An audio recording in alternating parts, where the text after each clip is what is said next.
إبراهيم وعلى آل إبراهيم إنك حميد مجيد. گرامی قدر سامعین،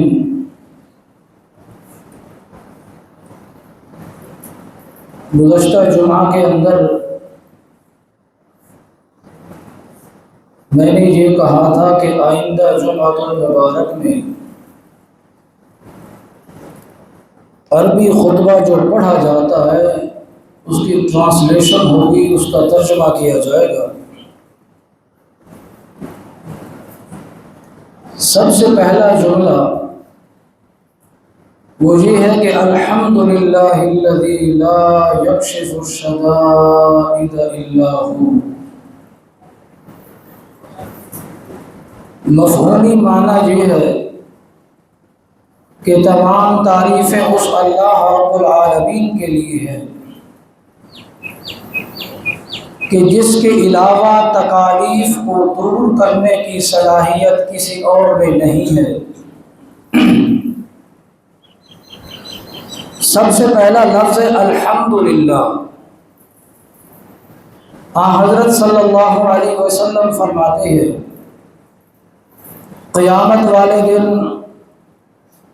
اول من یدعا یوم القیامہ، جن کو بلایا جائے گا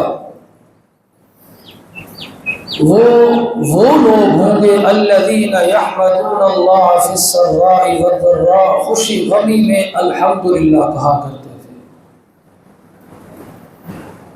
ان کی حالت جو بھی ہو، چاہے خوشی کی حالت ہو یا غمی کی حالت ہو، یریدون وجہہ، اللہ کی رضا مندی ان کو مطلوب ہوا کرتی تھی۔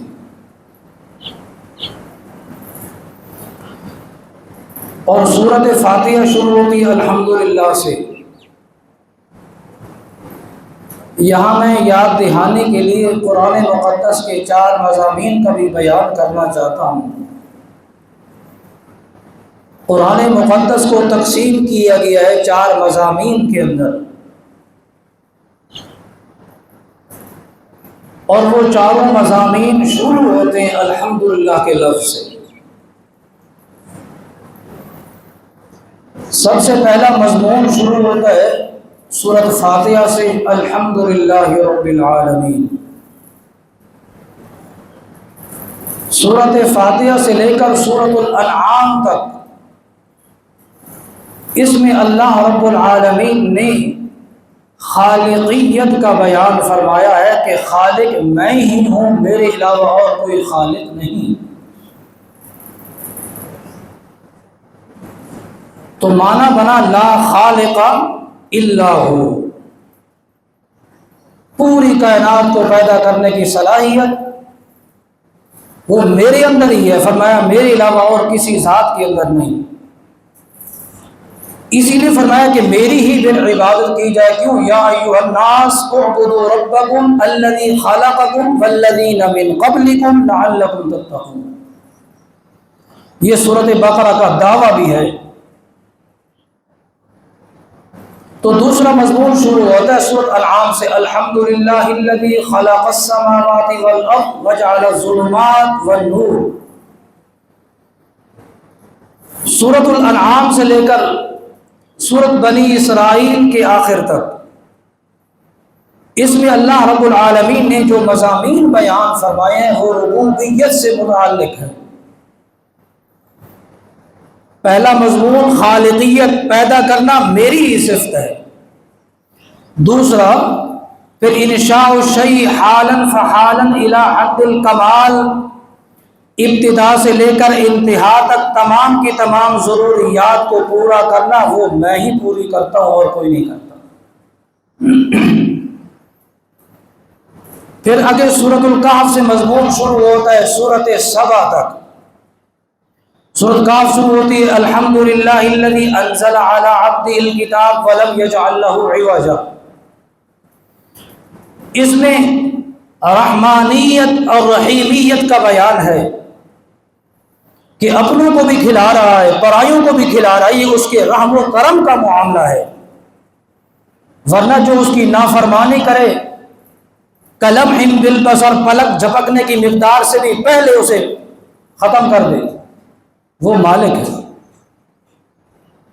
اور اس میں مالکیت کا بھی ساتھ ساتھ بیان ہے۔ اور آخری جو مضمون شروع ہوتا ہے وہ الحمدللہ الذی لہ ما فی السماوات و ما فی الارض، سورہ سبا سے لے کر قل اعوذ برب الناس تک، کہ قیامت کا مالک میں ہوں۔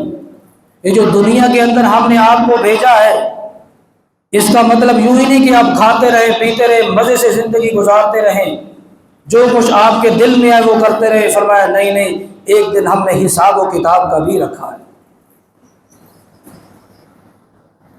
یہ جو خطبے میں پڑھا جانے والا پہلا جملہ الحمدللہ الذی لا یکشف الشدائد الا ہو، تکالیف کو دور کرنے والی صلاحیت کسی اور میں نہیں ہے۔ الحمدللہ کے اوپر جو الف لام ہے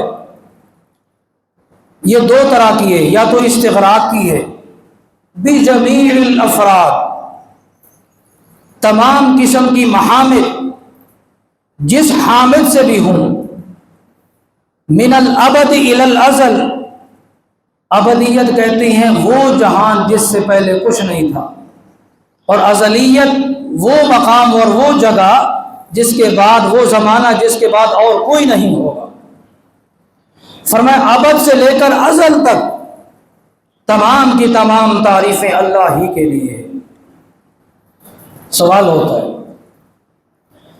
تعریفیں تو انبیاء کی بھی ہوں، قرآن کے اندر قرآن تعریفیں کرتا ہے انبیاء کی، تعریفیں تو اہل بیت اعظام کی بھی ہوئی، تعریفیں تو صحابہ کرام کی بھی ہوئی، تعریفیں تو اولیاء کاملین صالحین کی بھی ہوئی، پھر یہ تمام تعریفیں اللہ کے لیے تو خاص نہ ہوئی نا، کیونکہ دوسرے اشخاص اور دوسری ذوات بھی اس میں شامل ہو رہی ہیں۔ اس سوال کا جواب یہ ہے، فرمایا دیکھیے نبی کو جو نبوت کا مقام عطا فرمایا، صحابی کو جو صحابیت کا مقام عطا فرمایا، اہل بیت کو عظمت و رفعت ان کو طہر عطا فرمایا اور کو طہارت عطا فرمائی، طہارت کی فضیلت عطا فرمائی، اور ولی کی ولایت ان کو عطا فرمائی، یہ مقامات کس ذات نے بخشے ہیں ان کو؟ تو یہ مقامات سارے دینے والی اللہ کی ذات ہے، اصل میں پھر تعریف اللہ ہی کی ہو گئی، الحمدللہ۔ دوسرا سوال، اگر آپ اس کو تعریف الف لام بنائیں جنس کا، تو جنس سے تعریف جہاں کہیں بھی جس کسی کی بھی تعریف ہو، فَهِيَ مُخْتَصَّةٌ وَثَابِتَةٌ لِلَّهِ تَعَالَى، وہ اللہ ہی کے لیے ثابت ہے اور کسی کے لیے ثابت نہیں۔ سوال یہ ہوتا ہے، ایک کمہار برتن بناتا ہے، ایک موچی کوبلر جوتی بناتا ہے، یا بڑھائی کوئی پلنگ یا میز وغیرہ بناتے ہیں، تو آپ اس کی تعریفیں کرتے ہیں، تو سوال یہ ہوتا ہے پھر اصل تعریف اللہ کی تو نہ ہوئی، تو دوسرے لوگ بھی شامل ہو گئے اس میں نا؟ تو اس کا جواب یہ ہے کہ اس کو یہ عقل اور یہ ہنر، یہ کاریگری عطا کرنے والی ذات کون سی ہے؟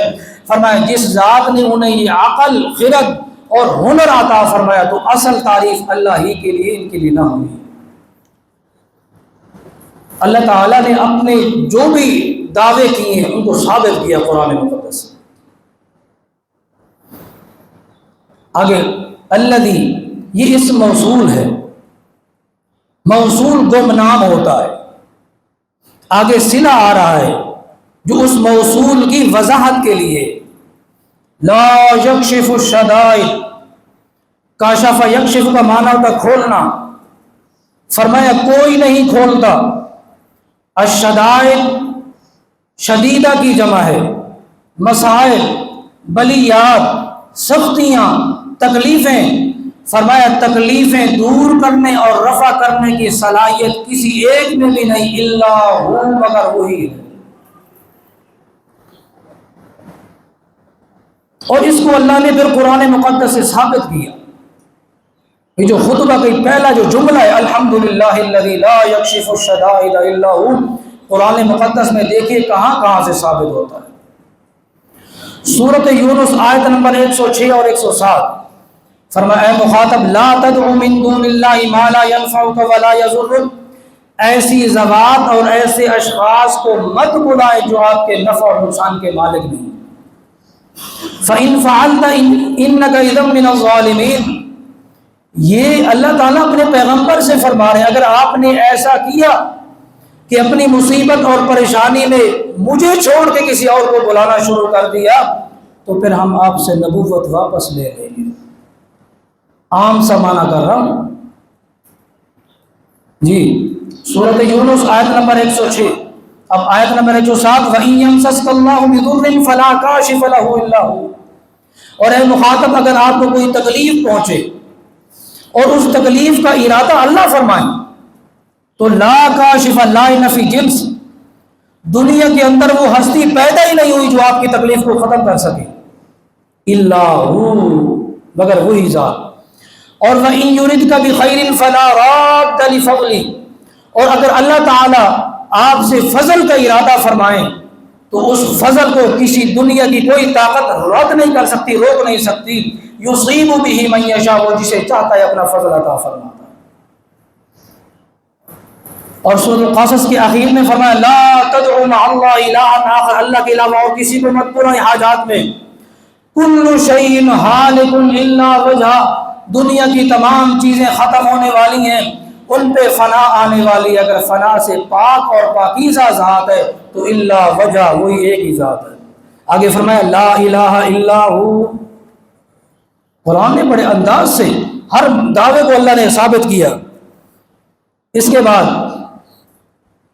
سورۃ النمل کی آیت نمبر 62 میں اللہ فرماتے ہیں اور سوالیہ انداز میں فرماتے ہیں کہ امن یجیب المضطر اذا دعا، بھلا بتاؤ تجھے ایک بندہ لاچار ہو، بے کس ہو، پریشان حال ہو، مضطر ہو، اور وہ اپنی آؤ فغاں کے اندر ایک مالک کو بلاتا ہے، فرمایا وہی مالک ہی تو ہے جو اس کی آؤ فغاں کو سن کے وَيَكْشِفُ السُّوءَ، اس کی تکلیف کو دور کرنے کی صلاحیت ہے۔ فرمایا اِلَٰهٌ مع اللہ، کیا اور بھی کوئی ذات ایسی ہے جو اس کی تکلیف کو دور کر سکے؟ سورۃ النمل آیت نمبر 62، اِلَٰهٌ مع اللہ، فرمایا لا الہ الا ہو، اس کے علاوہ اور کوئی نہیں۔ پھر چلتے چلاتے سورۃ یونس آیت نمبر 12 میں اللہ تعالیٰ نے ایک شکوہ بھی فرمایا، فرمایا وَإِذَا مَسَّ الْإِنسَانَ، ہے انسان جب آپ کو کوئی تکلیف پہنچتی ہے تو اس تکلیف کی حالت میں، اس کرب کی حالت میں دعانا، ہمیں بلاتا ہے، لِجَنبِهِ او قائدن او قائما، پہلو کے بل بیٹھے ہوئے، کھڑے ہوئے، جس حالت میں ضرورت پڑی اسی حالت میں ہمیں بلایا۔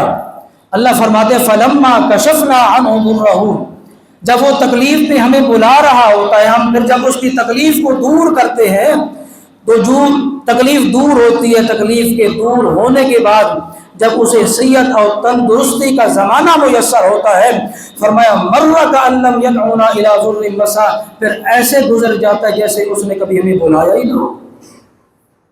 یہ اللہ نے قرآن مقدس میں شکوہ کیا ہے، فرمایا جس ذات نے تیری تکلیفوں کو دور کیا، مصائب اور بلیات کو دور کیا، ہر حالت میں یریدون وجہ، ہر حالت میں اسے بلانا چاہیے۔ یہی وہ پہلا جملہ ہے خطبے کا کہ الحمدللہ الذی لا یکشف الشدائد الا ہو، تمام کی تمام تعریفیں اس اللہ رب العالمین کے لیے ہیں کہ جو ذات تکالیف کو دور کرنے کی مکمل بالکلیہ صلاحیت رکھتی ہے۔ اللہ پاک عمل کی توفیق عطا فرمائے۔